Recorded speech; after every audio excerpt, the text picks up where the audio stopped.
The Gate Guardian. Guarding paradise is voluntary. SCP-001 knows this. It's been standing there anyway. Over 1,000 feet of living judgment blocks access to what's probably the Garden of Eden, and the angel stationed there has exactly zero interest in negotiating. The Gate Guardian manifests with anywhere from 2 to 108 luminous wings depending on who's counting, sprouting from shoulders, back, temples, wrists, ankles, like someone designed an angel based on a fever dream rather than Sunday school illustrations. The Foundation exists because of one word. When the man who'd become their first administrator encountered SCP-001, the entity spoke once. Prepare. No context, no elaboration, just cosmic foreshadowing that launched an entire global conspiracy dedicated to containing the impossible. Decades later, nobody knows what they're preparing for. The angel hasn't elaborated. It wields a flaming sword that burns at solar temperatures but somehow doesn't scorch the ground beneath it, which suggests either divine restraint or physics taking a personal day. The weapon isn't decorative. D-class personnel sent within 1 kilometer were instantly vaporized. Their ash patterns analyzed for containment data that amounted to "don't get close." Behind the Guardian stands an actual gate leading to a pastoral grove containing fruit trees of unknown species. 2 particularly massive trees occupy the center. Researchers theorize they're the Tree of Knowledge and Tree of Life from Genesis, which means humanity's entire theological history might be filed under containment breach documentation. Don't approach within 1 kilometer. The Foundation lost personnel testing that boundary. The Guardian doesn't chase. It doesn't need to. SCP-722. Maintenance crews enter SCP-722's chamber wearing night vision goggles because keeping the lights off isn't atmospheric, it's protocol. Whatever's frozen inside that glacier responds to stimuli, nobody wants to catalog. Kongertlugsuaq, Greenland. 8 airlocks seal a chamber carved into the ice, each lined with sound dampeners that muffle everything above a whisper. Every 4 hours, nitrogen gas chilled almost to liquid state floods the interior, dropping temperatures low enough that exposed skin would shatter like glass.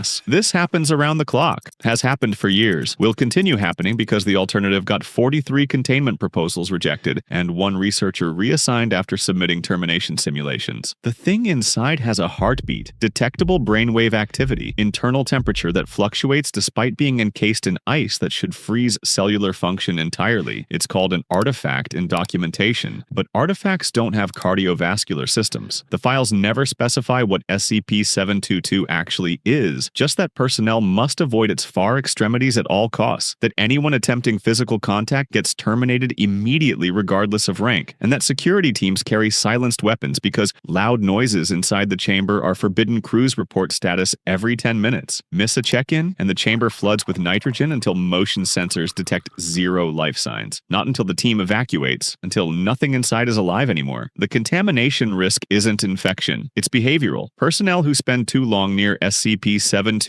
start suggesting that maybe they should touch it just once, just to see. The Foundation doesn't know what happens if it wakes up. Every model predicting that scenario gets classified above O5 clearance. When the people authorized to end the world aren't allowed to read your contingency plans, the contingency isn't a plan, it's a prayer. SCP-3000. SCP-3000 sits in the Bay of Bengal producing a chemical compound, and your brain keeps suggesting you should probably go swimming near it to see what happens. This is not your idea. 600 to 900 kilometers of eel. Not eel-shaped, actual eel biology, just scaled to dimensions that violate every principle of structural integrity. Marine life should follow. The head measures 2.5 meters across. Body sections reach 10 meters in diameter. It resembles Gymnothorax javanicus, the way a cathedral resembles a birdhouse.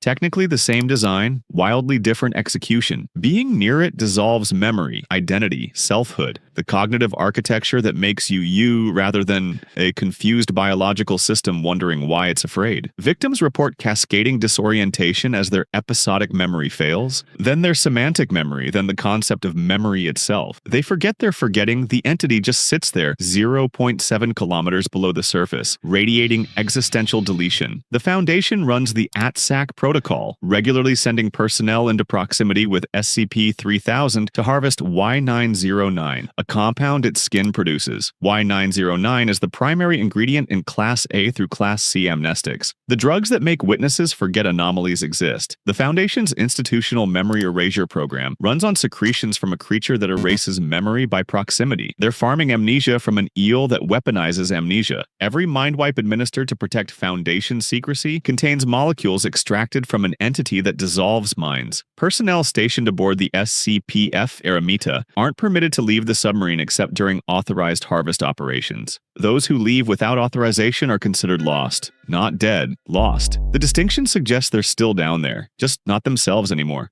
The Leviathan, 3 kilometers. That's how far an entire archipelago moved before someone realized islands don't do that. A mobile task force investigating paranormal activity in the southern Atlantic noticed something impossible. The landmass was drifting, not gradually over millennia, between observation windows. Naval vessels approached for closer examination and discovered the truth. Those weren't islands. They were protrusions of stone-like plating covering something biological underneath. SCP-169 measures somewhere between 2,000 and 8,000 kilometers in length. Maritime folklore calls it the Leviathan, a marine arthropod of such staggering size that entire geographical features are just pieces of its shell breaking the ocean surface. Longer than the continental United States is wide, an organism that makes continents look proportional. It's been asleep since the pre-Cambrian era, 500 million years of dormancy. Nobody understands its diet, reproductive cycle, or whether others exist in deeper waters. Research proposals keep getting delayed because some questions have answers that make sleep impossible. Containment isn't feasible. Nothing on Earth could hold it. The Foundation's strategy involves erasing satellite evidence whenever it shifts and monitoring biological signs like checking a supervolcano, not to prevent eruption, but to know exactly when peacemaking becomes necessary. Full awakening means coastal cities vanish under tidal displacement. Before evacuation alarms finish sounding, you're not fleeing from it. You're just noticing its movement too late.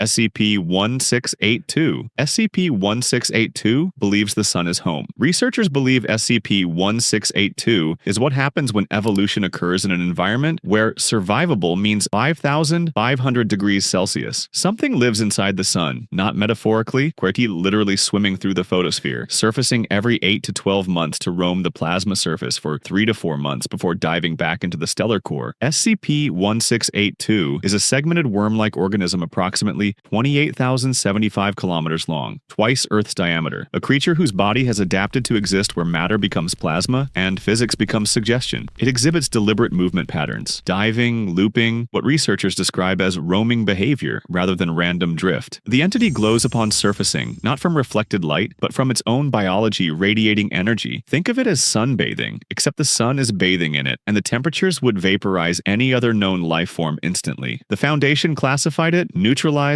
not because they killed it, but because SCP-1682 never attempted to leave. It never tried breaking the sun's gravitational pull. Containment meant embedding agents in global observatories to suppress civilian footage and deploying disinformation protocols whenever amateur astronomers spotted something moving through solar flares. Discovering life inside a star teaches you that contained and unreachable are functionally identical. The Foundation didn't contain SCP-1682. They watched it swim through nuclear fusion and hoped it never got curious about nearby planets. The entity is neutralized because it's content. If it stops being content, neutralized becomes KETER, and KETER becomes everyone on Earth has approximately 8 minutes to process existential dread. SCP-2399. What's worse than an alien weapon? An alien weapon that repairs itself, follows commands from another galaxy, and casually produces the Great Red Spot. As a side effect of existing Jupiter's lower atmosphere hosts a mechanical megastructure covered in antimatter weaponry and surrounded by octopoid repair drones. SCP-2399 was first observed in 1963, already damaged, possibly from impacting Jupiter's moon Io, before settling into its current position. It's been reconstructing itself ever since. Computer models estimate 59% completion. At 75%, the Foundation activates Protocol Legionnaire 5, which is carefully worded bureaucracy for desperate last resort involving technology we don't fully understand. The Great Red Spot, that iconic atmospheric feature you learned about in elementary school, isn't a storm. It's a spatial disruption zone created by SCP-2399's weaponry tearing localized holes in reality. The vortex resembles a wound in Jupiter's atmosphere. Surrounding Jupiter is the Barrier Array, electromagnetic jamming satellites intercepting incoming transmissions from the Triangulum galaxy. Something out there has been sending repair instructions. Repeatedly, SCP-2399 receives them, decodes them, and executes them. The entity isn't working alone. It's following orders from 3 million light-years away. Surveillance satellites monitor repair progress, while the Barrier Array blocks communications. When your containment strategy is watch the doomsday device and intervene at 75%, you're not preventing disaster. You're scheduling it and hoping the countdown runs slow. SCP-5909. The Foundation's official designation for SCP-5909 states, "No feasible method of containment." They've been coordinating with the Global Occult Coalition since November 16, 2025. The current neutralization plan involves erasing an entire sector of space from reality. Astronomer Julian Martin discovered it in 2020, a crustacean measuring 2.1 light-years in length, floating 7.5 light-years from Earth. An Alaskan pink shrimp exhibiting features of Pandalus eos, except for being astronomically impossible and possessing structural integrity that shouldn't exist at that scale. For 5 years, it remained stationary. Foundation protocols involved confiscating evidence, administering amnestics, and monitoring it as a terrifying curiosity. Then at 12 a.m. GMT on November 16, 2025, Foundation Telescope Anna 9 detected movement. SCP-5909 accelerated to 120,000 kilometers per second, directly toward Earth. Operation Shellfish received O5 approval within hours. Deploy the Global Occult Coalition's ZX-6 relativity bomb and erase Spatial Sector 6225P-678 from existence. When something 1.1 light-years larger than your solar system starts swimming toward you at relativistic speeds, conventional weapons aren't viable. The gravitational disruption alone would dismantle planetary orbits before arrival. Preparations are underway. The bomb is being positioned. They are preparing to delete a chunk of space to kill a shrimp. That sentence should sound absurd. It's not. SCP-3200. Everything before this occupied physical space. SCP-3200 is the absence of space, expanding at 1 million light-years annually, and the Foundation's containment procedures consist of suppress civilian knowledge and explore ways to slow it down, because honesty about the timeline would collapse institutional morale. The Botas Void. Civilian astronomers know it as a region 300 million light-years in diameter, containing roughly 60 galaxies instead of the expected 2,000. They treat it as cosmic curiosity, statistical anomaly, interesting but benign. The Foundation knows it's a tear in space-time, not empty space but damaged space, thin enough that trans-universal contact becomes possible, meaning something from outside reality can reach through, and it's expanding. 1 million light-years per year. The anomaly represents non-zero probability of UK-class universal collapse. The universe's structural integrity failing entirely, space-time unraveling like fabric pulled from a loose thread. Most research came from the Peregrine Expedition program. Crew is lost. Rescue attempts aren't being considered. Current containment procedures are performative bureaucracy. The Foundation embeds researchers in civilian institutions while conducting independent research that has produced zero viable solutions. They're buying time they can't spend and delaying a catastrophe they can't prevent. When the expansion reaches our galaxy, there won't be time for evacuation protocols or reality anchors. The universe will continue. We won't be part of which universe that is. 8 entities. 1 redefines angel. 1 tears holes in reality by existing. 1 is a shrimp requiring a reality bomb. Which one disturbed you most? Comments below. Thanks for watching.